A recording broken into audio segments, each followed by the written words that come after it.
Voici Yuki. C'est une vampire qui vit depuis plus de 700 ans. Elle pense que beaucoup considéraient l'immortalité comme une bénédiction, mais pour elle, ce n'est pas tout à fait vrai. Il est vrai qu'elle a eu des moments de joie, mais vivre trop longtemps l'a aussi obligée à faire face au départ progressif des souvenirs et des personnes qu'elle connaissait autrefois. Cependant, elle a survécu et est désormais enseignante. Aujourd'hui, ses élèves ont voulu lui faire une farce. Ils ont alors sauté des arbres pour l'attaquer, mais elle avait préparé une barrière pour bloquer leur attaque et les a projetés dans le lac d'un coup de poing. Il semble que ce n'était pas la première fois que ses élèves tentaient d'attaquer Yuki. Beaucoup ont remarqué que, malgré le temps écoulé, ils n'avaient toujours pas retenu la leçon. La raison pour laquelle ces étudiants ont tenté d'attaquer Yuki était qu'elle avait déclaré que si quelqu'un la touchait, elle autoriserait cette personne à quitter le village et à étudier à la capitale. Cependant, avec des techniques aussi approximatives, il était encore bien trop tôt pour la vaincre. Elle pensait qu'ils ne devaient pas simplement penser qu'atteindre la capitale changerait leur vie, car si c'était si facile, le chef du village n'aurait pas fait en sorte qu'elle soit un obstacle pour eux. Surtout Tuta, elle le considérait comme le plus arrogant avec son escrime amateur, mais le groupe de Tuta soutenait que Yuki avait utilisé une magie qu'il n'avait pas encore apprise. Toute la classe a alors repoussé les bureaux et Yuki s'est avancé, les époustouflant tous parce qu'ils refusaient de reconnaître leurs propres défauts et se disputaient plutôt contre elle. Les autres professeurs de l'école pensaient également que Yuki était un peu trop stricte avec les enfants. Ils ont compris qu'elle était la gardienne de Tuta, c'est pourquoi elle prenait si méticuleusement soin de lui, mais parfois elle devrait être un peu plus indulgente. Pendant ce temps, le groupe de Tuta continuait de croire que Yuki était injuste en utilisant la magie. Bien que la magie se soit répandue 10 ans auparavant, très peu de gens pouvaient réellement l'utiliser, d'où la création d'un outil appelé appareil magique. Ces appareils étaient extrêmement coûteux, alors le groupe de Tuta a décidé de s'entraîner à l'ancienne, en visant le jour où il pourrait atteindre la capitale et mettre le pied dans la tour connue sous le nom d'ascenseur orbital. Le groupe s'apprêtait à partir en train lorsque Tuta demanda la permission de partir en premier. Ses amis se souvinrent alors que c'était un jour important pour lui. Il alla se recueillir sur la tombe de ses parents. Ces derniers étaient décédés dans un accident quelques années auparavant, et il avait perdu la mémoire. Yuki passa par hasard sur les lieux de l'accident et put sauver Tuta à temps, ce qui lui permit de devenir sa tutrice. Bien qu'ils se disputaient souvent, à la maison, ils étaient très proches. Soudain, Tuta aperçut la silhouette de quelqu'un qui venait toujours le voir lorsqu'il se rendait sur la tombe. Cette silhouette lui a dit qu'il l'attendait au sommet de l'ascenseur orbital. Ce soir-là, Tuta a préparé le dîner pour Yuki, et elle a fait remarquer que si ses études étaient aussi bonnes que sa cuisine, ce serait génial. Par la suite, il est retourné à l'entraînement et le lendemain, tout son groupe a été à nouveau battu par Yuki. Ils ont réalisé qu'il n'y avait aucun moyen de vaincre Yuki sans connaître la magie. Le professeur Takabana leur proposa alors de les aider à apprendre la magie. Il leur donna des appareils magiques, mais seuls ses amis pouvaient les utiliser, tandis que Tuta semblait n'avoir aucune affinité pour la magie.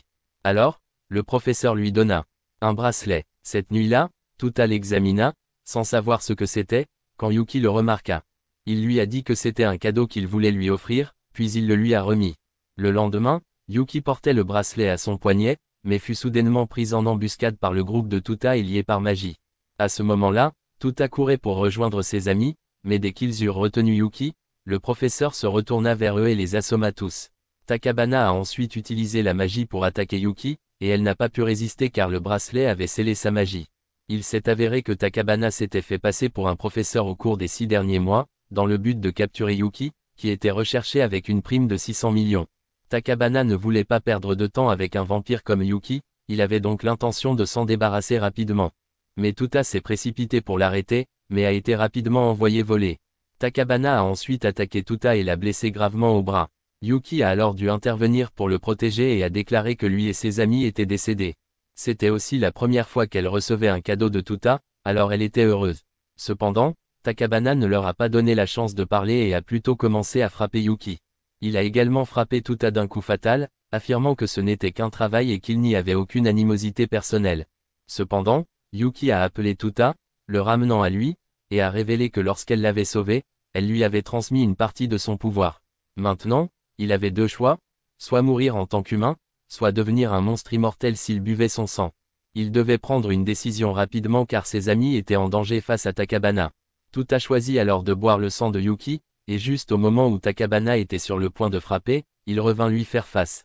Cependant, Takabana a utilisé la magie pour le faire fuir, disant que peu importe ce qu'il était, il n'était toujours qu'un enfant et ne pouvait pas l'effrayer.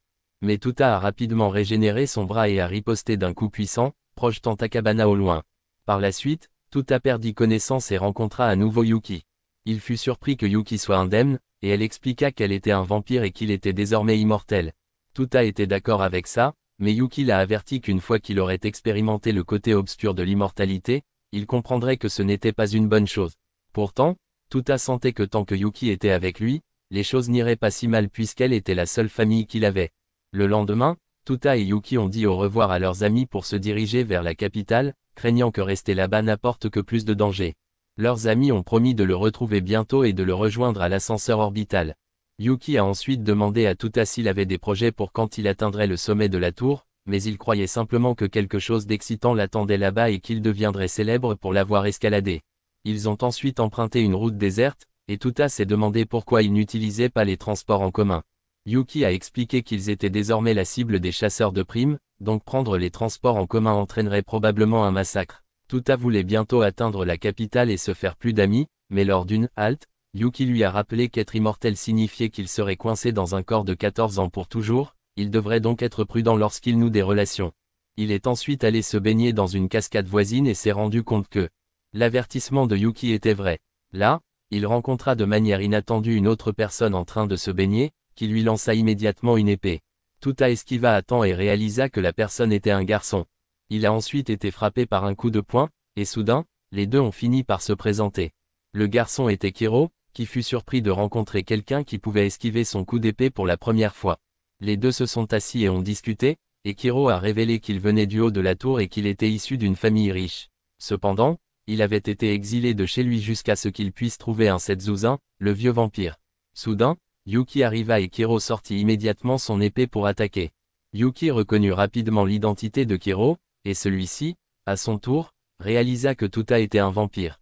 Kiro s'est ensuite présenté comme un membre de la guilde des chasseurs immortels. Yuki attaqua rapidement Kiro avec son arme, le traversant de part en part, ce qui provoqua la fureur de Tuta, pensant qu'elle venait de le neutraliser. Cependant, Yuki lui a dit de jeter un autre coup d'œil, car il semblait que Kiro avait également un corps immortel. Tuta a alors dû utiliser diverses méthodes pour réveiller Kiro. Il s'est avéré que Kiro avait été désavoué par sa famille à cause de son immortalité, et à moins qu'il ne puisse vaincre Yuki, il ne pourrait jamais retourner dans son clan avec son corps immortel. Yuki a accepté de combattre Kiro, mais seulement s'il pouvait d'abord vaincre Tuta, son disciple. Tuta ne comprenait pas pourquoi il était entraîné là-dedans, mais Kiro lança immédiatement une attaque, voyant la détermination de Kiro. Tuta a accepté le défi, mais a voulu poser une condition. Le gagnant pourrait faire une demande au perdant. Après avoir obtenu l'accord de Kiro, Kiro a sorti une épée pour un combat loyal. Cependant, Tuta jeta l'épée et chargea à main nue. Tuta a rapidement donné un coup de pied au visage de Kiro, puis a déclenché des coups rapides pour annuler l'avantage de portée de Kiro. Cependant, Kiro a habilement tailladé le dos de Tuta, puis a rapidement frappé son cou. On aurait pu penser que cela arrêterait Tuta, mais il a instantanément rattaché sa tête, s'est régénéré, et a porté un coup extrêmement puissant qui a laissé Kiro à plat sur le sol. Kiro a perdu et a dû obéir à la demande de Tuta, devenant son ami. Le groupe est ensuite arrivé en ville et s'est rendu dans une source chaude. Tuta a dit à Kiro de ne plus être timide puisqu'il était désormais officiellement ami. Avec un accord approprié après la défaite de Kiro, il ne pouvait donc pas le nier. Les deux se sont ensuite baignés ensemble, mais Tuta n'était toujours pas sûr si Kiro était un garçon ou une fille. Il se demandait également pourquoi la famille de Kiro semblait si stricte. En réalité, la raison principale était que Kiro était discriminé en raison de son corps immortel, et la mission de se débarrasser de Yuki n'était qu'une excuse pour le chasser de la maison. Tuta croyait que Kiro n'avait plus de raison de revenir là-bas. Il a donc suggéré à Kiro de voyager avec lui et Yuki. Cependant, Kiro ne voyait toujours pas complètement Tuta comme une amie. Alors Tuta l'a invité à jeter un œil à Yuki. En vérité, Tuta n'était pas particulièrement intéressé à jeter un œil à Yuki car ils vivaient ensemble depuis des années. Le vrai problème était qu'il voulait juste faire quelque chose avec Kiro. En grimpant le premier, il vit une petite fille, mais elle se transforma ensuite en Yuki, qui a révélé que sa forme précédente était en fait sa véritable apparence. Yuki a décidé de tester un peu Tuta, en disant que s'il pouvait lui retirer sa serviette, elle lui accorderait une demande. Cependant, il était quelque peu déçu, car Yuki était complètement à plat, alors elle lui a jeté un tas de glace. Elle a alors décidé de lui montrer une magie ancienne, déclenchant une tempête de glace. Kiro s'est précipité pour protéger Tuta, mais s'est rappelé trop tard que Tuta était immortel et n'avait pas besoin d'être sauvé. Mais Tuta a demandé à Kiro de le jeter vers le haut, lui permettant de se propulser et d'attraper avec succès la serviette de Yuki. Elle a gagné sa reconnaissance. Cependant, il a continué à prétendre ne pas être intéressé, alors Yuki l'a plongé dans l'eau. Kiro rit et pour la première fois, Tuta le vit sourire. Kiro a alors accepté de voyager avec eux, et Yuki lui a demandé s'il voulait devenir son apprenti, ce qu'il a accepté. À ce moment-là, ils sont devenus curieux de la façon dont Kiro enveloppait sa serviette. Le groupe est ensuite reparti, Kiro croyant qu'il avait enfin trouvé un endroit où il appartenait. Tuta a alors pensé à rassembler plus d'immortels et à former une équipe pour protéger le monde. Juste à ce moment-là, un convoi est soudainement arrivé pour récupérer Yuki. Une fille nommée Karn a demandé qui était Tuta, déclarant que s'il était un étranger, il devait être écarté. Cependant, Yuki l'informa que Tuta était également une immortelle. Elle a également admis que l'idée de Tuta était bonne, mais malheureusement, elle avait déjà créé une organisation pour les immortels il y a longtemps, un plus froid. À bord du vaisseau, Kiro se demandait quel genre d'organisation Yuki avait créé, tandis que Karen ne comprenait pas comment Yuki avait réussi à prendre soin de Tuta pendant 2 ans. Yuki a simplement déclaré que parmi tous les immortels qu'elle avait rencontrés, Karen et Tuta possédaient la plus forte immortalité. À cause de cela, elle était certaine que si l'humanité devait un jour être confrontée à l'extinction, Karen et Tuta seraient probablement les 2 derniers survivants sur Terre. Cependant, Karen n'aimait toujours visiblement pas Tuta. Ils arrivèrent ensuite au quartier général de Yuki et sur l'île située à 10 km du continent, qui fonctionnait également comme une station thermale. Les membres de l'organisation se sont réunis autour de Yuki pour l'accueillir de retour après 2 ans. Tuta était curieux de savoir combien de vampires se trouvaient parmi les immortels ici et apprit qu'il y en avait très peu. Certains membres ont alors expliqué à Tuta qu'il existait de nombreux types d'immortalité différents. Certains ont été accordés par la magie, d'autres par la génétique, d'autres par la pierre philosophale et d'autres encore par une augmentation mécanique. Plus singulièrement, certaines personnes possédaient même plusieurs vies, comme dans un jeu vidéo. 2 membres se sont alors excusés et se sont présentés comme étant Goro, membre numéro 6 membre de l'organisation et Yuki, membre numéro 10. Goro a expliqué que pour que Tuta et Kiro puissent officiellement se joindre au groupe, ils devaient passer un test. Normalement, le test consistait à enquêter sur les bêtes magiques sous l'organisation, mais ils ont décidé de changer les règles. Au lieu de cela, les 2 passeraient à condition qu'ils parviennent à leur porter au moins un coup avant le week-end. Ils pouvaient utiliser des armes ou non, attaquer directement ou tendre une embuscade, tout était permis. Kiro comprit que s'il était prêt à accorder un tel avantage, cela signifiait qu'ils étaient extrêmement compétents. Goro a ensuite annoncé qu'il serait l'adversaire de Kiro. Tuta a été assigné à EQ, mais Karen est intervenue et a pris la responsabilité de lui faire face. Tuta s'est immédiatement précipité en avant, mais a été instantanément plaqué au sol par Karen. Yuki lui a appris qu'au combat, il ne doit pas se retenir simplement parce que son adversaire est une fille. Pendant ce temps, Kiro a également rapidement rejoint son propre combat. Le lendemain, Tuta a partagé avec Kiro qu'il avait essayé de tendre une embuscade à Karen à plusieurs reprises, mais qu'il avait échoué à plusieurs reprises. Comme prévu, Karen était toujours extrêmement forte. Kiro a également admis que Goro était tout aussi redoutable que lors de leur combat. Goro avait évité toutes les attaques simplement en s'appuyant sur son expérience et son instinct. Ils avaient encore jusqu'à la fin de la semaine, mais s'ils ne s'amélioraient pas, ils ne pourraient jamais porter un coup à aucun de leurs adversaires. De façon inattendue, ils ont rencontré une femme de ménage qui a trébuché en passant, alors ils l'ont aidé à se débarrasser des poubelles. La fille s'est présentée comme étant Shinabu, une personne ordinaire travaillant à l'auberge. Elle venait de la campagne et avait été transférée ici pour certaines raisons. Tuta lui a dit de le prévenir si jamais elle avait besoin d'aide à l'avenir. Kiro lui a rappelé leur test, mais il a dit qu'ils y réfléchiraient plus tard, car trop y réfléchir maintenant n'aiderait pas. Ils ont ensuite demandé si Shinabu avait besoin d'aide supplémentaire, et elle a mentionné qu'elle devait encore transporter des marchandises vers un entrepôt. Pendant ce temps, Yuki se souvenait de la fois où elle avait lancé ce même défi pour porter un seul coup au grand-père de Tuta. Cela a été montré au début du film, afin que les téléspectateurs puissent le vérifier s'il était intéressé. De retour à Tuta et Kiro, ils erraient sans savoir où se trouvait le stockage. Soudain, Tuta entendit une voix qui le guidait. Après cela, il entra dans l'endroit qui ressemblait le plus à un espace de stockage. Cependant, une fois à l'intérieur, Kiro s'est rendu compte que cela ne ressemblait pas du tout à une salle de stockage. Ils ont continué à creuser plus profondément et ont rapidement confirmé qu'il ne s'agissait pas de la zone de stockage. Cependant, comme ils ont trouvé une structure massive à l'intérieur, ils ont décidé d'explorer. Là, ils découvrirent une épée et un homme. Il s'est présenté comme Jinbe, le numéro 2 de l'organisation. Voyant qu'il était deuxième après Yuki, ils ont supposé qu'il devait être incroyablement fort, mais son apparence ivre les a fait douter de lui. Jinbei a alors demandé qui parmi eux était Tuta et lui a dit d'essayer de retirer l'épée. S'il pouvait le faire, Jinbei le laisserait le garder. L'épée avait été forgée par un grand mage, mais comme très peu de gens pouvaient la manier, elle avait été laissée là intacte.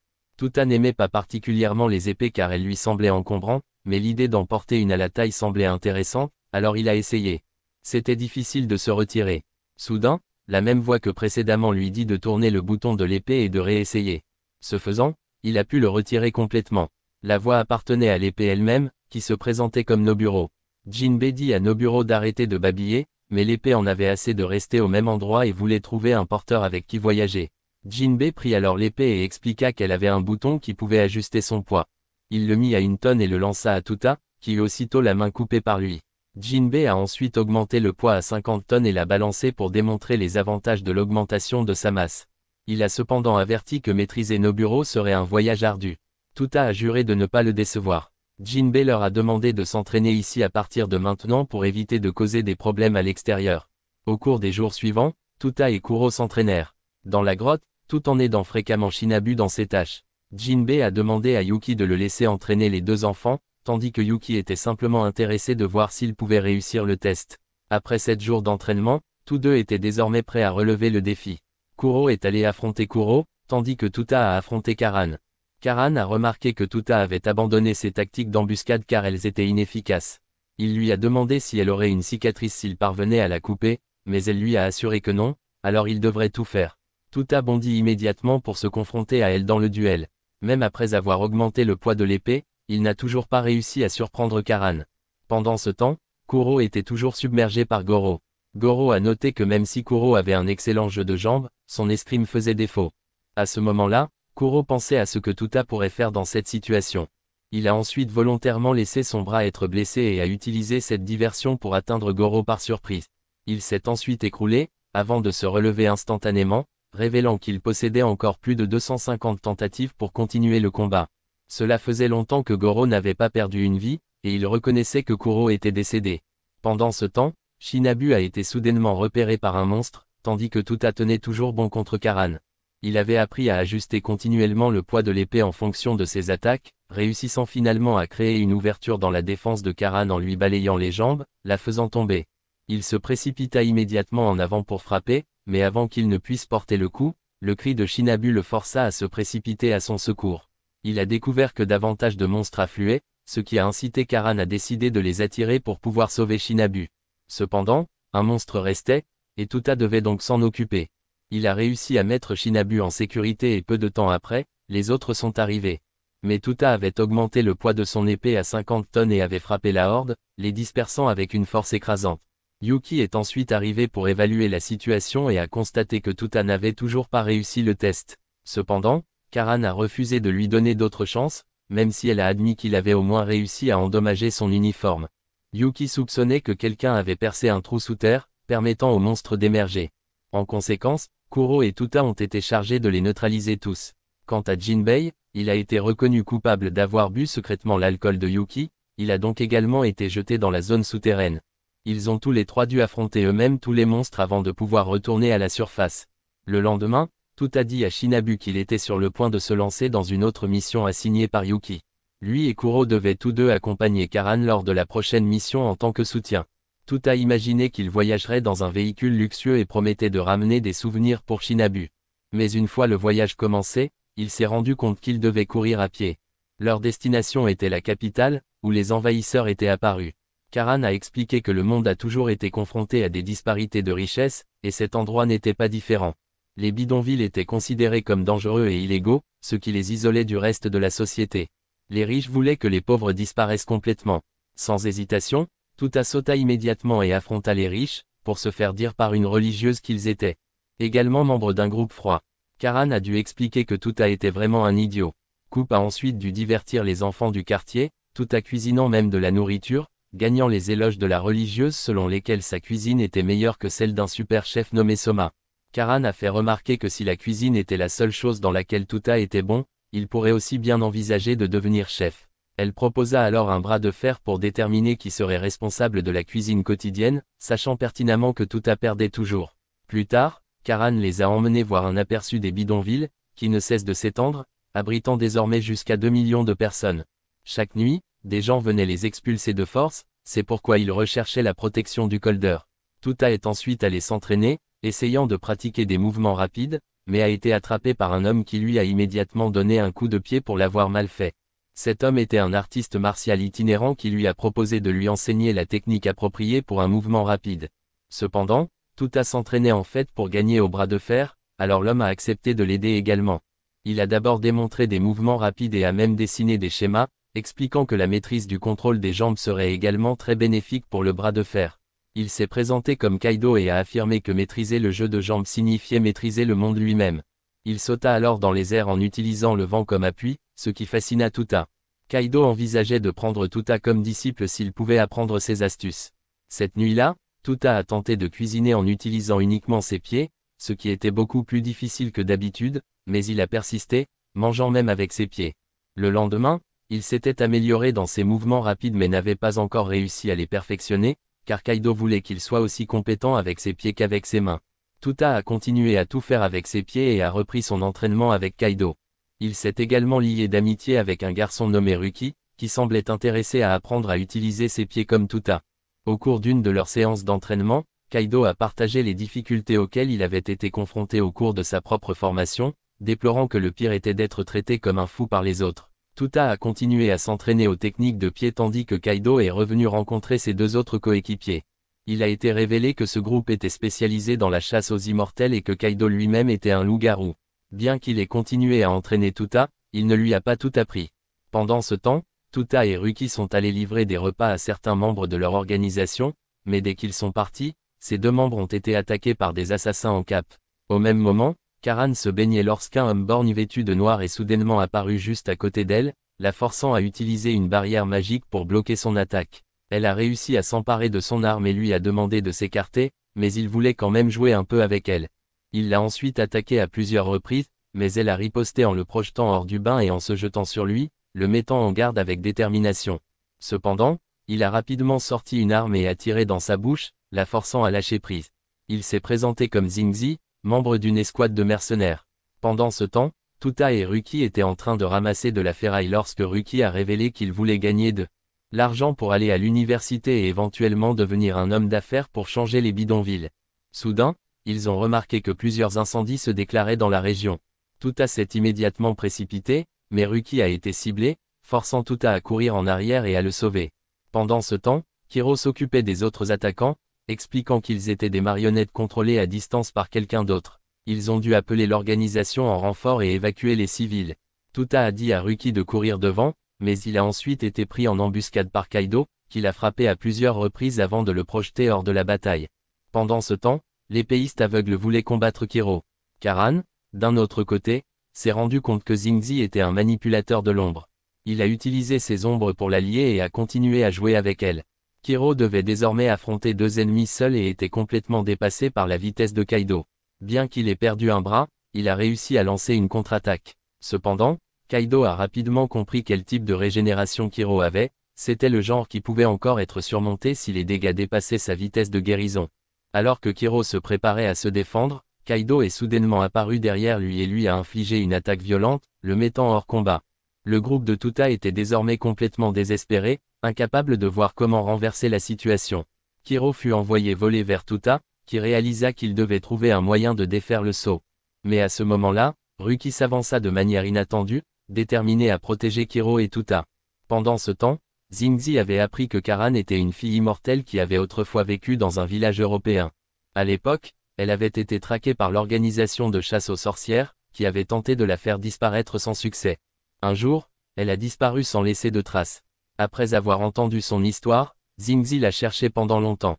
Sa régénération empêchait toute blessure visible, mais elle pouvait encore ressentir la douleur, une cruelle réalité. Il ne comprenait pas pourquoi elle aidait maintenant les pauvres après avoir été tourmentés par l'humanité. Quant à Ruki, il était complètement impuissant face à Kaido. Il leur demanda pourquoi il faisait cela, et l'aveugle expliqua que leur employeur voulait récupérer cette terre, car elle n'appartenait pas aux pauvres. Il a été révélé que la tour était directement reliée à Mars et que leurs clients là-bas voulaient s'assurer que leur propriété restait intacte. C'est pourquoi ils avaient engagé des mercenaires pour nettoyer la zone. Juste au moment où Ruki était sur le point d'être gravement blessé, Kiro s'est précipité en avant pour le protéger, mais tous deux ont finalement été sauvés par Tuta. Au même moment, Karan donna un coup de pied à Xingzi dans l'aine. Puisqu'elle possédait la lumière sacrée, un pouvoir accordé par Dieu, elle a pu se libérer de sa magie d'ombre. Elle a ensuite commencé à le battre, le qualifiant de pervers le plus dégoûtant qu'elle ait jamais rencontré. L'aveugle ne savait pas comment Tuta s'était libéré du sort de Kaido et où il avait obtenu ses gants sur ses mains. Tuta lui-même n'était pas sûr, mais ce qui importait le plus était que ces gens avaient blessé ses amis, il devait donc les rembourser. Il les a ensuite tous les deux neutralisés, ce qui a captivé l'attention de Kaido. Il a admis qu'il avait accepté des tâches sales comme celle-ci juste pour avoir la chance de combattre des gens comme Tuta. Tuta a ensuite demandé à Kiro combien de temps il avait besoin pour se rétablir, et comme cela prendrait un certain temps, il a décidé d'affronter les deux adversaires seuls. Cependant, Karan est arrivé pour apporter son soutien, permettant à Tuta d'exposer Kaido en toute confiance. Il a souligné que très peu de personnes possédaient les mêmes techniques de mouvement que Kaido, et il ne pouvait pas accepter que quelqu'un qu'il respectait s'engage dans un travail aussi répugnant. Mais pour Kaido, tant qu'il pouvait se battre, rien d'autre n'avait d'importance. Les deux se sont alors affrontés et Kaido a été choqué que Tuta ait déjà rattrapé sa vitesse. Ils échangèrent plusieurs attaques, et Kaido finit par utiliser son ultime technique. Il s'est précipité en avant avec une frappe rapide comme l'éclair et a porté un coup direct à la poitrine de Tuta. Cependant, il fut stupéfait lorsque Tuta fit soudainement pousser des ailes noires et régénéra son cœur. L'aveugle comprit qu'il s'agissait d'une forme avancée de magie noire, offrant à son utilisateur une puissante régénération et une force accrue, mais à un coût encore inconnu. Il n'avait rencontré que deux personnes capables d'utiliser cette magie, la première était Yuki, et la seconde était un mystérieux adversaire qu'ils avaient affronté sur Mars il y a 25 ans. Cette personne avait été extrêmement cruelle et ne pouvait pas permettre à un troisième utilisateur d'émerger. Mais avant qu'il ne puisse agir, Tuta envoya Kaido voler. Tuta a continuellement transformé ses émotions négatives en force.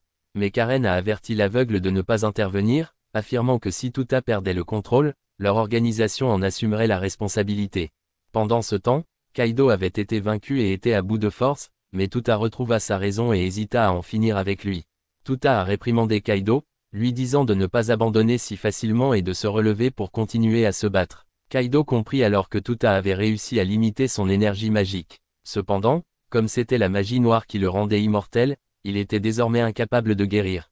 En revanche, la régénération du loup-garou de Kaido lui a permis de récupérer progressivement. Pourtant, il a admis sa défaite et a exhorté Tuta à accepter la magie noire comme faisant partie de sa force. Voulant gagner de manière décisive, il proposa un bras de fer, et Tuta accepta le défi. L'aveugle était étonné que Tuta puisse supprimer la magie noire. Kaido a ensuite enseigné à Tuta sa deuxième technique secrète, croyant toujours qu'il se tenait au sommet du monde. Il lança une pièce en l'air et frappa immédiatement le bras de Tuta, mais Tuta tint bon. Tuta se demandait si Kaido avait vraiment la force de mourir volontairement dans un endroit aussi misérable. Kaido l'a accepté, disant que c'était un monde gouverné par l'argent et que les pauvres n'avaient pas le droit de se plaindre. Cependant, Tuta lui a montré une perspective différente, puis l'a projeté directement du toit au sol.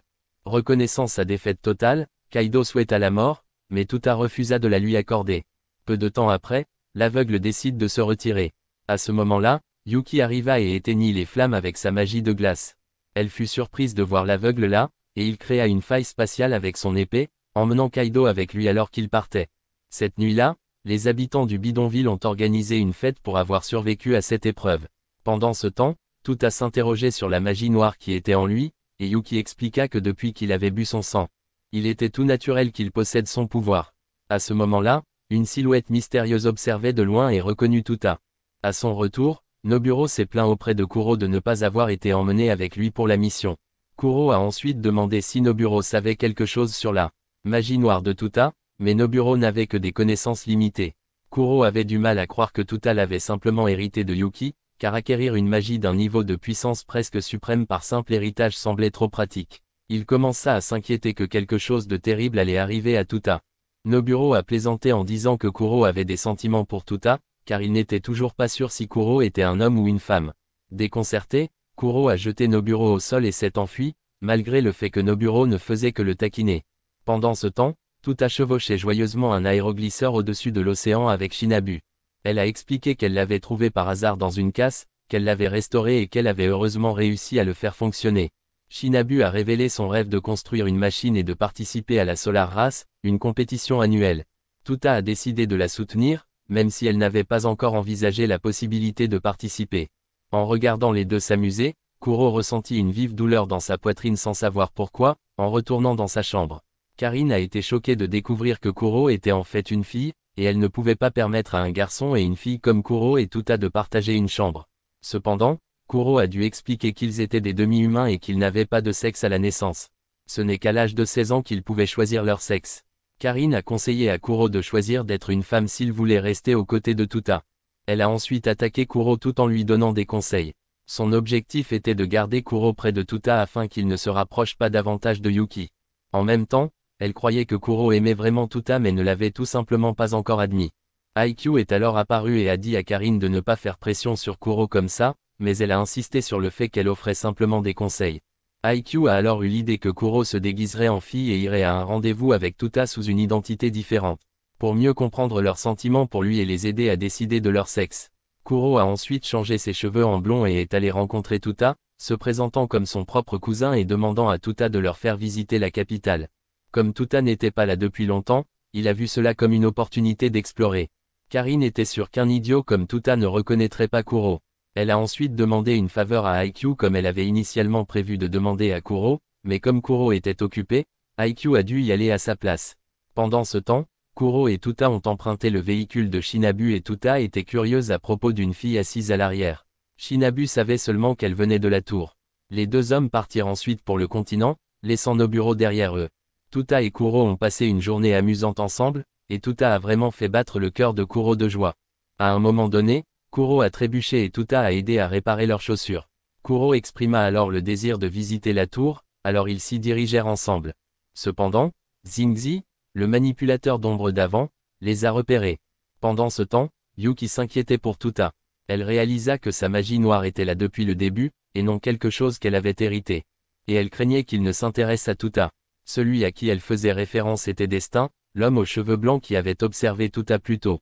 En apprenant que Tuta était dans la capitale, il partit immédiatement. À ce moment-là, Tuta et Kuro atteignirent la plateforme d'observation de la tour pour admirer la vue. Kuro, toujours incertain de la façon dont Tuta les voyait dans la vie quotidienne, lui demanda directement. Tuta a dit qu'il avait toujours considéré Kuro comme un ami précieux. Ce qui a fait penser à Kuro que tant qu'il restait des hommes, il pourrait toujours rester aux côtés de Tuta. Cependant, Kuro a ensuite demandé ce que Tuta pensait d'elle en tant que fille. Tuta trouvait Kuro mignon, ce qui n'a fait qu'approfondir leur dilemme intérieur. À ce moment-là, Xingzi semblait vouloir attaquer, mais fut rapidement repoussé par Tuta. Il a ensuite utilisé ses ombres pour lier Tuta, forçant Kuro à intervenir. Mais Kuro fut rapidement intercepté par un épéiste. L'épéiste a rapidement maîtrisé Kuro et a exhorté Xingzi à emmener Tuta. Kuro, peu familier avec leur corps féminin, a eu du mal à utiliser toute leur force. Cependant, ils ont rapidement riposté, révélant leur immortalité, incitant l'épéiste à les lancer du haut de la tour. Il frappa Kuro une fois de plus et se prépara à les emmener avec Tuta. Mais Kuro a finalement résolu leurs sentiments, s'est libéré de leurs contraintes et a envoyé Xingzi voler avec un coup de poing. Revenant à sa forme originale, Kuro força l'épéiste à battre en retraite et exigea le retour de Tuta. Lorsque Tuta reprit connaissance, il fut surpris de voir Kuro là. Kuro a dû mentir, affirmant qu'ils étaient entrés dans la tour par hasard et avaient réussi à mettre leur sœur en sécurité. Finalement, Kuro a décidé de rester aux côtés de Tuta, quel que soit leur sexe. Cependant, Tuta a admis que la sœur de Kuro était plutôt jolie et douce, le type de fille idéale qu'il épouserait, forçant Kuro à reconsidérer encore plus leur choix de genre. En partant, ils ont retrouvé IQ et Kan. Karan a pris Kuro à part pour une conversation privée, tandis qu'IQ présentait la fille que Tuta avait rencontrée plus tôt, Kiri. De façon inattendue, Kiri a demandé à parler en privé avec Tuta. Elle l'a emmené à l'écart et lui a ordonné de s'agenouiller, puis a déclaré qu'elle lui donnerait un coup de pied au visage pour ne pas l'avoir protégée à 6 reprises. Immédiatement après, Kiri fut soudainement frappé d'un coup décisif, et Tuta réalisa que l'agresseur était Xingzi. La fille a demandé à Tuta de lui tenir la main, puis l'a ramené à leur bas, mais à un moment plus tôt. Plus précisément au petit matin, alors que lui et Kuro venaient de partir pour leur sortie. Tuta rencontra à nouveau Karan et IQ, et Karan ne comprenait pas pourquoi Tuta était là. Comme il semblait que Kiri n'avait pas révélé grand-chose de ses capacités aux autres. Pendant qu'elle était sur le bateau, Kiri a expliqué que la dune de sable qu'elle avait créée sous l'arbre était un point de renaissance, qui resterait actif tant que le feu continuerait de brûler. Chaque fois qu'elle mourait, elle ressuscitait à ce moment-là et pouvait amener d'autres personnes avec elle en les touchant. Cependant, lors des 6 réinitialisations précédentes, Tuta avait lâché sa main pour courir après Xingzi. C'était donc la première fois qu'il revenait avec succès avec elle. Le groupe est ensuite allé à la rencontre de Kuro à nouveau, comme il l'avait fait lors des boucles précédentes, et s'est à nouveau séparé. Kiri a révélé qu'elle devait atteindre le sommet de l'ascenseur orbital pour une réunion. En entendant cela, Tuta s'est enthousiasmé et a espéré l'accompagner, comme il l'avait dit lors de leur première rencontre. Juste à ce moment-là, Xingzi est apparu, mais a été envoyé voler par Tuta. Xingzi a tenté de se fondre dans l'ombre et de lancer une autre attaque sous un angle différent. Mais Tuta, ayant amené Noburo avec lui, a pu le contrer. Il augmenta le poids de son épée et frappa Xingzi d'un seul coup. Kiri a ensuite révélé que le mage le plus fort du monde, Fett, chassait désormais Tuta. Dans la première boucle qu'elle avait réinitialisée, elle et Kuro s'étaient séparés de Tuta et des autres. Et pendant ce temps, elle découvrit que le destin était venu jusqu'à la tour à la recherche de Tuta. Malgré la tentative d'IQ d'attaquer Fett, il a été instantanément mis hors d'état de nuire. Karan a été aspiré dans le vide, Tuta a été gravement touché et Kuro, qui s'est précipité, a également été rapidement mis hors de combat. Kiri elle-même fut pétrifiée. Le destin affirma qu'il était le véritable maître de Tuta et qu'il était venu le récupérer. Kiri savait que si elle restait pétrifiée, elle ne pourrait pas se réinitialiser, elle n'avait donc pas d'autre choix que d'utiliser un couteau pour mettre fin à sa propre vie et déclencher une réinitialisation. Tuta était toujours submergé par toutes les nouvelles informations, mais il était perplexe quant à savoir qui était exactement Fett. Selon Kiri, Fett était autrefois un héros, mais il était désormais devenu l'ennemi de l'humanité. Quant à la raison pour laquelle Fett se considérait comme le maître de Tuta, Kiri n'avait pas de réponse. À ce stade, IQ et Karan avaient également appris l'existence de la capacité de Kiri, mais ils ont choisi de ne pas s'aventurer plus loin. Car les secrets d'un immortel étaient aussi ses plus grandes faiblesses. Parmi tous les immortels, la forme d'immortalité de Kiri était la plus vulnérable si elle était trahie. Les conséquences seraient graves. Le groupe a promis de ne jamais trahir Kiri, la rassurant qu'elle n'avait rien à craindre. Kiri a ensuite révélé le plan qu'elle avait élaboré avec Yuki. Comme il savait maintenant quand le destin apparaîtrait, il tendrait un piège pour le capturer. Le groupe est retourné à la tour, avec Tuta restant en place pour attirer le destin. Karan et IQ se battraient pour le distraire, tandis que Kiri et Kiri n'avaient qu'à toucher Fett, permettant à Kiri de le transporter vers un point de réanimation stocké dans une grotte sous leur base. Cependant, IQ a insisté pour revenir avec le groupe. Le plan étant finalisé, chacun s'est dispersé à ses positions respectives. IQ a contrôlé à distance un satellite, le pointant vers la tour en préparation. Il se demandait également pourquoi Yuki ne participait pas. Mais Kiri a expliqué que Fett pouvait sentir la présence de Yuki, donc il n'agirait pas de manière imprudente si elle était là.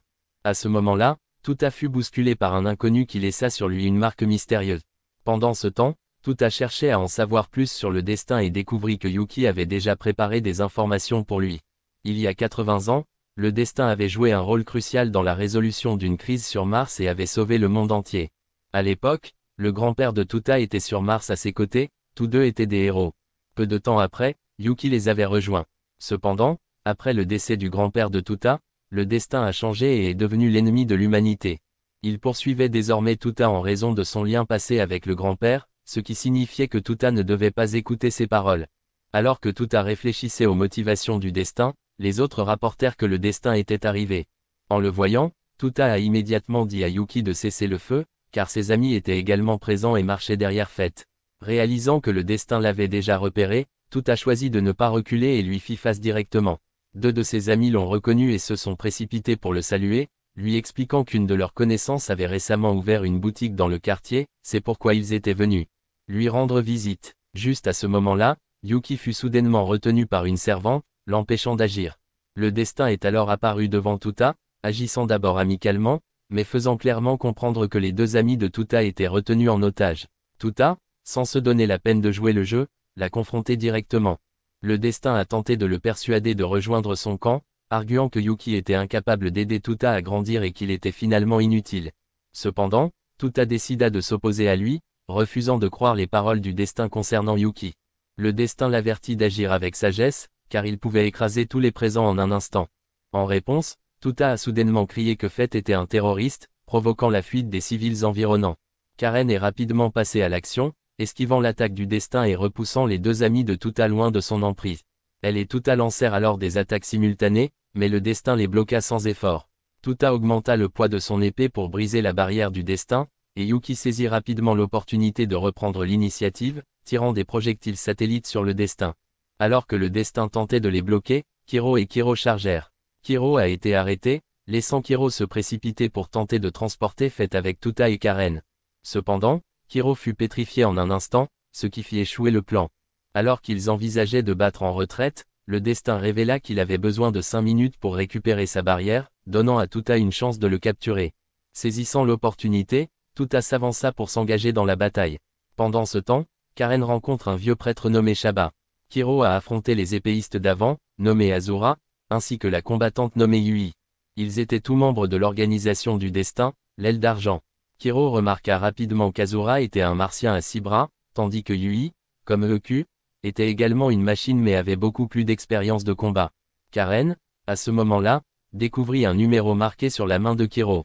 Pendant ce temps, Tuta a tenté d'utiliser des techniques de jeu de jambes pour attaquer Fett, mais Fett l'a dévié sans effort. Il s'est ensuite rapproché et a lancé une série d'attaques tranchantes sur Tuta. Bien que Tuta ait survécu, le destin a remarqué que le grand-père de Tuta avait pu esquiver cette même attaque sans une égratignure alors qu'il n'avait que 10 ans. Tuta, cependant, sentait que le destin était étrangement obsédé par son grand-père. Il chargea ensuite pour attaquer, et Fett fut surpris de voir à quel point Tuta était déjà devenu compétent dans l'escrime basé sur la gravité. Tuta a réussi à porter un coup sur Fett, le forçant à battre en retraite et à préparer un sort magique. Karen a informé Tuta du numéro sur la main de Kiro, ce qui lui a fait réaliser que Kiro avait un plan. Il a demandé à tout le monde de se regrouper lorsque le nombre atteignait 0. Tuta s'est alors moqué du destin, affirmant qu'il avait trop peur de s'engager dans un combat rapproché. Enragé, le destin s'est immédiatement jeté sur lui et l'a attrapé. Cependant, Tuta modifia le poids de son épée, déséquilibrant leur affrontement et les amenant tous les deux vers la position de Karan. Juste à ce moment-là, le compte à rebours a atteint 0 et Kiro a instantanément inversé le temps, transportant tout le monde en arrière. Fett s'est retrouvé piégé à l'intérieur de la grotte, où il a été confronté à Yuki. Elle voulait seulement parler, mais le destin a affirmé que leur lien avait été rompu il y a 20 ans. Même s'ils étaient tous deux prêts à se battre, cela n'aurait finalement aucun sens, car tous deux étaient immortels. Au lieu de cela, le destin lui a proposé de répondre à une question de chacun d'eux en échange de sa libération. Il prétendait posséder la connaissance de tout ce qui se passait dans le monde, et on pouvait lui demander n'importe quoi. Tuta avait beaucoup de questions, mais ne savait pas laquelle poser en premier, alors Ikki est passé en premier. De quoi le destin avait-il besoin de Tuta? Le destin a révélé qu'il avait besoin de Tuta pour sauver son grand-père. Tuta, qui croyait que son grand-père était mort, fut choqué d'apprendre que Yuki lui avait caché la vérité. Selon le destin, sauver le grand-père de Tuta sauverait également 12 milliards de personnes dans le système solaire. Karan a ensuite posé la question suivante, qui le grand-père de Tuta chérissait-il le plus, Fett ou Yuki? Le destin répondit que le grand-père de Tuta avait chéri beaucoup de gens, tandis que Yuki n'avait jamais aimé que l'arrière-grand-père de Tuta. Il a refusé de donner plus de détails. Ensuite, Kuro a demandé si le besoin du destin pour Tuta était une affaire urgente. Le destin a répondu que la tâche pouvait attendre encore 20 ans si nécessaire. Finalement, ce fut le tour de Tuta. Il a demandé si le destin était responsable de la disparition de ses parents. Le destin a admis qu'il l'était. Enragé, Tuta se prépara à le combattre sur le champ. Cependant, à ce moment-là, une image du grand-père de Tuta, Negi, est apparue à travers la marque sur le corps de Tuta. Negi a confirmé qu'il était toujours en vie et qu'il avait beaucoup à dire à Tuta. Soudain, Yuki a demandé à Kuro de trouver l'appareil de communication et de le détruire. Negi a ensuite informé Tuta que le destin avait menti à propos de la crise menaçant l'ensemble du système solaire. Bien que le destin souhaitait sincèrement aider Tuta, Negi voulait qu'il connaisse la vraie vérité. Cependant, avant qu'il ne puisse dire quoi que ce soit de plus, Kuro coupa le lien de communication. À ce stade, le destin comprit que ce n'était pas le bon moment pour se battre, tandis que Tuta ne parvenait toujours pas à comprendre ce que son grand-père essayait de lui transmettre. Kiri était assez frustré qu'ils aient pris la peine de capturer Fett, seulement pour que Yuki le laisse partir. Pour couronner le tout, lorsque le grand-père de Tuta est apparu, elle était la seule à ne pas être présente. Karine a remarqué que Kiri semblait avoir des sentiments pour Tuta, c'est pourquoi elle regrettait d'avoir manqué un moment aussi important. Pendant ce temps, Tuta essayait de demander à Yuki ce qui se passait, mais elle continuait à éviter le sujet, ne voulant pas tout lui dire pour le moment. Soudain, une noble femme est arrivée à leur bas, demandant une rencontre avec Tuta et Yuki. Plus tard, alors que Tuta s'entraînait, il a accidentellement ouvert plusieurs sacs poubelles que Shinabu transportait pour les jeter. Les deux se sont ensuite assis et ont eu une conversation agréable, laissant Kiri et Kiri incertains quant à la nature de leur relation. Peu de temps après, la petite fille de la noble femme, Mizore, est soudainement apparue et a exigé que toutes les filles restent loin de Tuta. Elle a affirmé que Tuta portait le sang d'un coureur de jupons. Son arrière-grand-père avait une famille nombreuse avec d'innombrables femmes, tandis que son grand-père, en tant que professeur, avait séduit plus de 30 de ses propres étudiants. La grand-mère de Mizor était l'une des femmes qui avait pleuré à cause du grand-père de Tuta. Mizor considérait Tuta comme l'ennemi de toutes les femmes et était déterminé à s'occuper de lui. Tuta a essayé d'insister sur le fait qu'il n'était pas du tout populaire auprès des filles, mais Mizor a refusé de l'écouter et l'a immédiatement attaqué. Dans la bagarre qui s'ensuivit, Tuta jeta accidentellement Mizor et dut la poursuivre pour l'attraper. Cet acte a changé l'impression que Mizor avait de Tuta. Elle a alors décidé de le reconnaître et a déclaré qu'elle protégerait les filles de lui en le revendiquant comme son propre droit. Et là, elle a proclamé Tuta comme son fiancé. Cependant, Tuta l'a immédiatement rejeté, disant qu'il ne la connaissait même pas. Pendant ce temps, la grand-mère de Mizor rencontrait Yuki pour se remémorer le passé où ils étaient camarades de classe, apprenant sous la direction du grand-père de Tuta.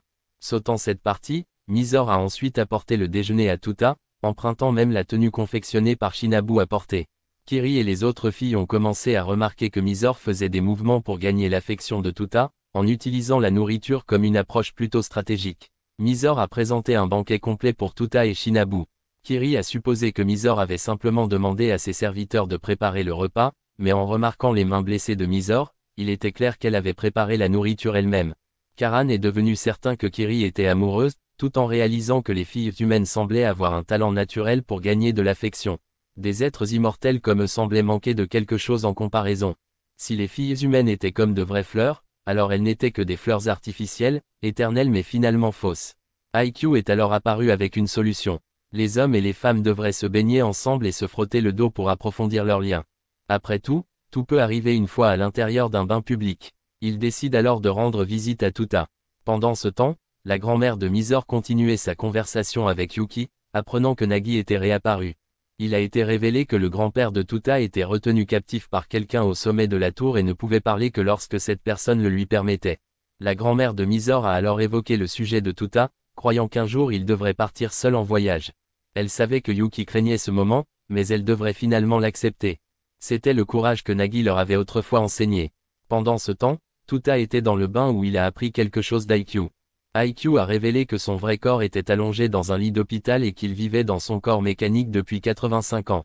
Cependant, grâce à sa rencontre avec Yuki, il a pu rejoindre l'organisation et vivre une vie intéressante. Juste à ce moment-là, Karan entra, surpris de trouver l'endroit relativement vide. Elle a décidé d'essayer la technique de nettoyage du dos qu'IQ avait mentionnée, en utilisant un balai pour frotter le dos de Tuta. Kiri s'est précipitée et a arrêté Karan, soulignant qu'elle avait dit qu'elle ne participerait pas à cela. Cependant, alors que les deux étaient momentanément distraits, Shinabu a saisi l'opportunité, mais Mizor a rapidement chargé et a donné un coup de pied à Shinabu. Les deux filles blondes se sont alors précipitées, essayant de frotter le dos de Tuta. Mais Kiri l'a tiré sur le toit et lui a dit de s'enfuir. Karan a choisi d'abandonner, tandis que les autres continuaient à le poursuivre. Tuta est alors tombée à la place de Yuki et elle a fini par en profiter pour lui frotter le dos loin des autres filles. Lorsque Tuta lui a demandé pourquoi elle l'évitait, elle a répondu qu'elle se sentait simplement un peu mal à ce moment-là. Après que Yuki ait fini de lui frotter le dos, rien ne s'est produit, ce qui a amené IQ à croire que c'était parce qu'ils se souciaient déjà l'un de l'autre. C'est pourquoi, il n'y a pas eu de réaction particulière. Plus tard, Mizor et Shinabu se sont excusés l'un auprès de l'autre pour leur comportement excessif antérieur. Mizor comprenait les sentiments de Shinabu puisqu'ils étaient tous les deux des humains ordinaires, mais cela ne signifiait pas que Mizor était prêt à abandonner Tuta à Shinabu. En réponse, Shinabu a décidé de rivaliser avec Mizor pour Tuta à tout prix. Pendant ce temps, Tuta est allé voir Yuki, qui avait quelque chose à lui dire. Mais elle a choisi de parler sous sa vraie forme. Avant qu'elle ne puisse commencer, Tuta lui a demandé si elle avait déjà aimé son grand-père, ce à quoi elle a admis qu'elle l'aimait toujours. Cependant, la personne qui était apparue devant Tuta ce jour-là n'était pas le Negi qu'elle aimait. Il y a 20 ans, son grand-père avait vaincu le mage du commencement, mais elle avait possédé et parasité le corps de Negi. Ce n'était qu'une question de temps avant que Negi ne soit complètement pris en charge, c'est pourquoi Yuki ne croyait pas les mots qu'il avait prononcés ce jour-là. Elle et le destin souhaitaient tous deux sauver Negi, mais leurs méthodes opposées les ont conduits à se séparer. Quant à la déclaration de Negi selon laquelle Tuta ne faisait pas confiance au destin, elle faisait référence au fait que le destin n'était en réalité pas responsable de la disparition des parents de Tuta. Plus précisément, les personnes décédées dans le dernier accident n'étaient pas entièrement ses parents biologiques, elle l'avait seulement élevé. Tuta était en fait un clone créé à partir de Negi. Tuta raconta plus tard cela à Kiro, se sentant quelque peu déçu de ne pas avoir de vrais souvenirs ou de passé propre. Juste à ce moment-là, Mizore s'est précipité et a appelé Tuta pour qu'il quitte l'endroit où il se dirigeait, qui était un tournoi d'arts martiaux. Pendant ce temps, la grand-mère de Mizore et Yuki n'étaient pas sûrs d'avoir pris la bonne décision en racontant tout à Tuta. Tuta a été impressionné par le nombre impressionnant de participants au tournoi. Mizore a expliqué que diverses techniques d'arts martiaux et de magie seraient utilisées et, plus important encore, que le match final se déroulerait au sommet de l'ascenseur orbital. Il y aurait un tour préliminaire, et ceux qui réussiraient passeraient à l'événement principal. Mortels et immortels étaient autorisés à participer. Tuta voulut alors s'inscrire, mais malheureusement, toutes les places étaient déjà prises. On lui a dit que si un candidat abandonnait soudainement, il le préviendrait. N'ayant pas d'autre choix, Tuta a décidé d'attendre l'année prochaine pour participer. Plus tard, la grand-mère de Mizore est arrivée avec une autre personne, Mana, la directrice de l'académie où se déroulait le tournoi, qui était également l'endroit où Nagi avait autrefois enseigné. Elle et la grand-mère de Mizore avaient toutes deux été étudiantes de Nagi. La grand-mère de Mizore a alors voulu parler en privé avec Tuta et a demandé à Mizore de partir un instant. Pendant ce temps, Shinabu, s'ennuyant à la maison, découvre que Yuki et Karan se dirigent également vers la capitale, alors elle décide de les accompagner. Au même moment, Tuta fut conduit dans la salle de classe où son grand-père enseignait autrefois, et rencontra un autre ancien élève de Nagi, Seo, un fantôme, qui fut assez surpris de rencontrer Tuta. Pendant ce temps, Kiro et Kiri ont rencontré Mizore et lui ont demandé où était Tuta. Ils soupçonnaient que Mizore lui avait secrètement fait quelque chose, mais Mizore était désormais plus inquiète que sa grand-mère ait pu faire quelque chose à sa place. La grand-mère de Mizore a observé que Tuta ressemblait encore un peu à Nagi, mais il a déploré qu'il n'était qu'un clone. Cependant, elle l'a rassuré en lui disant que cela n'avait pas d'importance, il était toujours le petit-fils de Nagi. Elle embrassa alors Tuta, se sentant comme si elle était redevenue jeune. Juste après, Mana a reçu la nouvelle qu'un concurrent avait été blessé, ce qui signifiait qu'une place s'était libérée, donc Tuta a rapidement obtenu une place dans le tournoi. Tuta a ensuite été précipité dans l'arène, tandis que Kiri et Mizore avaient déjà pris place dans le public pour l'encourager. Son adversaire était une figure mystérieuse portant une cape. Alors que Tuta lui faisait face, quelque chose chez l'adversaire lui semblait étrangement familier, et il chargea immédiatement pour attaquer. La famille de Mizore a remarqué quelque chose d'étrange chez l'adversaire de Tuta, et Kiri a également réalisé que quelque chose n'allait pas, cette personne dégageait une aura meurtrière. À ce moment-là, quelqu'un à l'infirmerie a reconnu que la silhouette masquée était celle qui les avait attaqués pour voler leur place dans le match, ce qui signifiait que ce combat avait été truqué. L'adversaire masqué ne cessait de s'adresser à Tuta en l'appelant « grand frère ». Tuta a esquivé une attaque magique de l'ennemi et a contre-attaqué à une ouverture, mais l'adversaire a réussi à la bloquer et a riposté avec de la magie. Tuta a été frappé, puis l'adversaire a utilisé la magie tout en l'appelant une réplique bon marché, se précipitant immédiatement et le tranchant, coupant Tuta en deux. Kiri voulait intervenir, mais l'arène était entourée d'une barrière. Tuta a alors activé la magie noire pour combattre, mais l'adversaire a sorti une autre épée, l'a retenue et a déclenché une rafale d'énergie sombre pour l'immobiliser. L'adversaire a révélé que ces deux épées étaient conçues pour repousser tous les types de magie, y compris la magie noire de Tuta. Il considérait Tuta comme rien de plus qu'un clone, mais contrairement à lui, Tuta n'était qu'un produit défectueux, destiné à rester un simple monstre. Encouragé par ses amis dans les tribunes, Tuta a ignoré la prétendue vérité. Son adversaire s'est mis à hurler et s'est relevé. Il réalisa alors que son adversaire était une femme. Soudain, une autre silhouette apparut. Kiri le reconnut comme étant le grand-père de Tuta, Negi, mais Mona remarqua que ce n'était pas le Negi qu'il connaissait. C'était la mage du commencement. Elle tenta de tromper Tuta pour qu'elle la suive jusqu'au sommet de la tour, mais Tuta refusa. Juste à ce moment-là, Yuki arriva, lançant un puissant sort sur l'arène pour aider Tuta.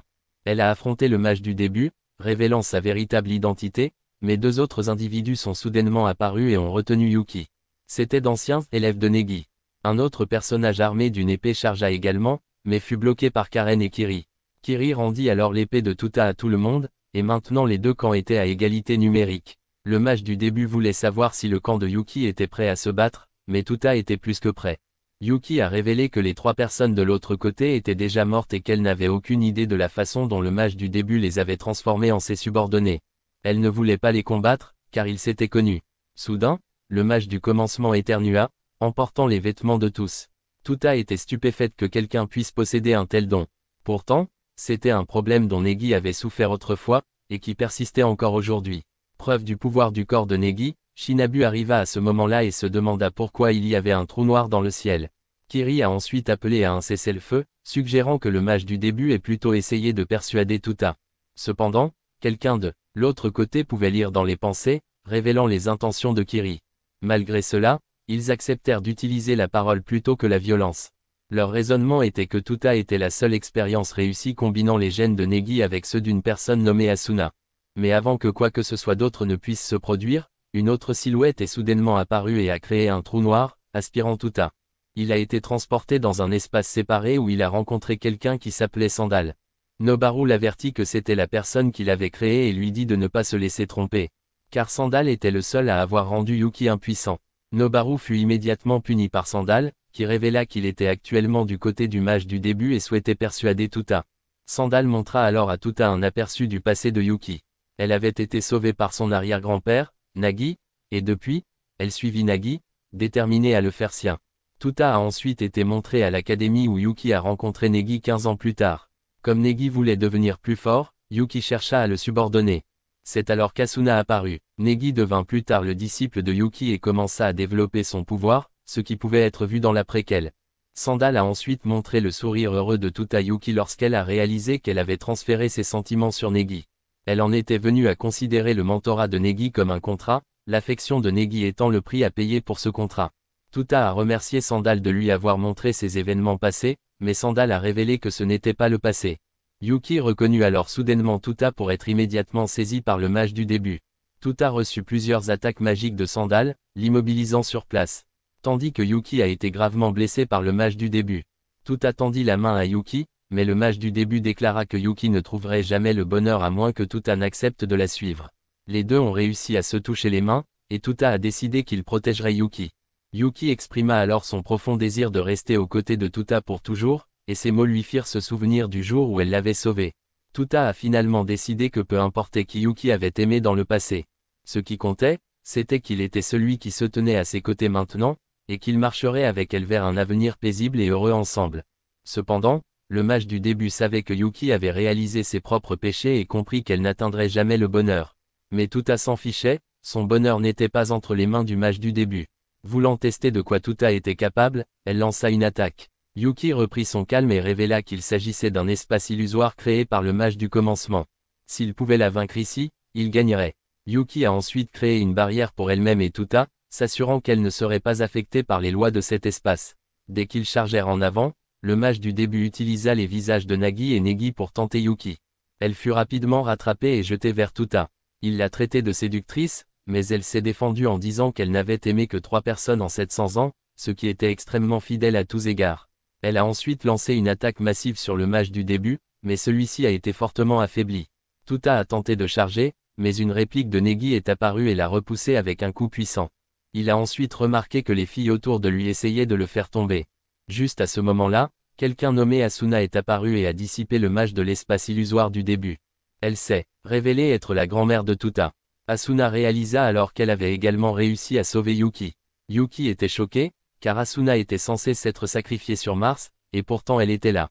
Elle a rappelé qu'une partie d'Asuna existait au sein de Tuta, ce qui pourrait expliquer la situation. Les autres filles s'échappèrent également de l'illusion et exhortèrent Tuta à oublier ce qui venait de se passer, car tout cela n'avait été qu'une simple hallucination. Asuna a alors informé Tuta qu'en réalité, pas même une seconde ne s'était écoulée à l'extérieur.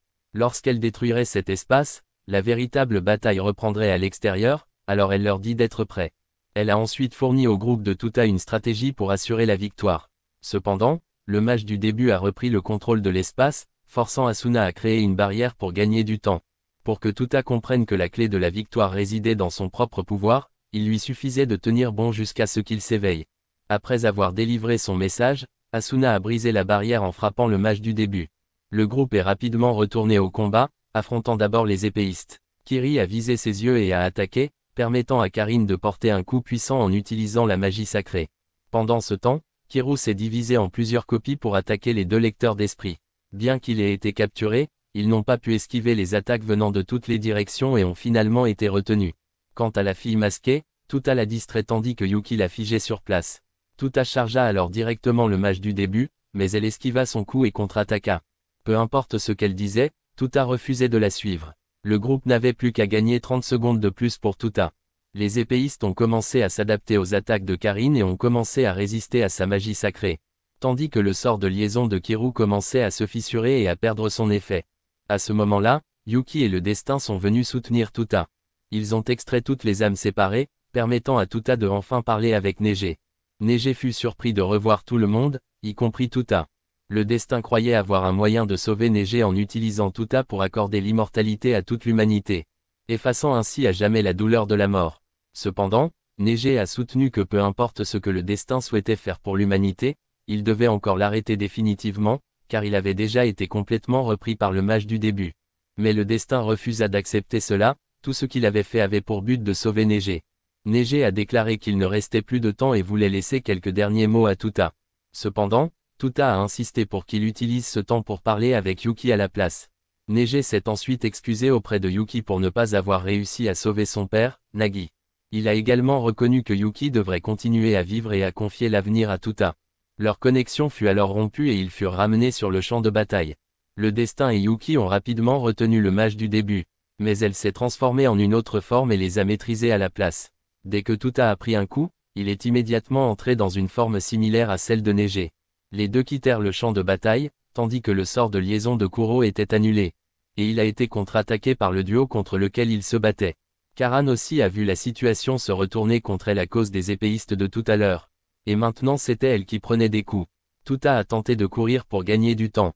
Mais le mage du commencement le poursuivit sans relâcher le jeta dans la tour. Tuta ne savait pas quel genre de héros Neige avait été autrefois. Mais son comportement actuel ne ressemblait pas à celui de quelqu'un qui se lèverait pour protéger les faibles.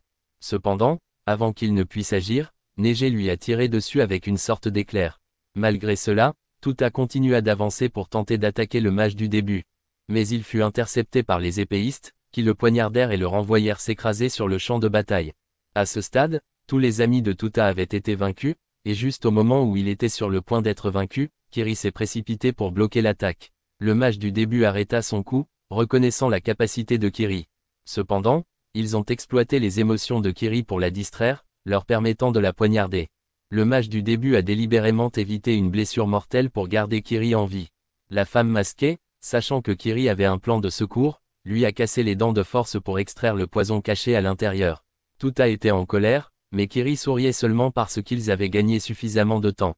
La mage du début fut alors transportée dans le passé, où elle se tenait devant tous les anciens élèves de Neige. Un par un, ils lancèrent des attaques contre elle, mais la plupart d'entre elles étaient trop faibles et furent facilement bloquées. Le mage du début est alors devenu sérieux et a pris son envol, tentant de les vaincre totalement. Cependant, certains d'entre eux ont réussi à intercepter ces attaques.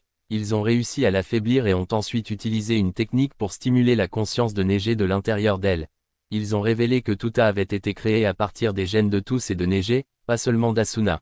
Asuna est alors apparu et a tenté d'aider Neige à se réveiller, mais le mage du début maintenait toujours une emprise trop forte sur lui. Mais cette fois-ci, elle a choisi de se retirer.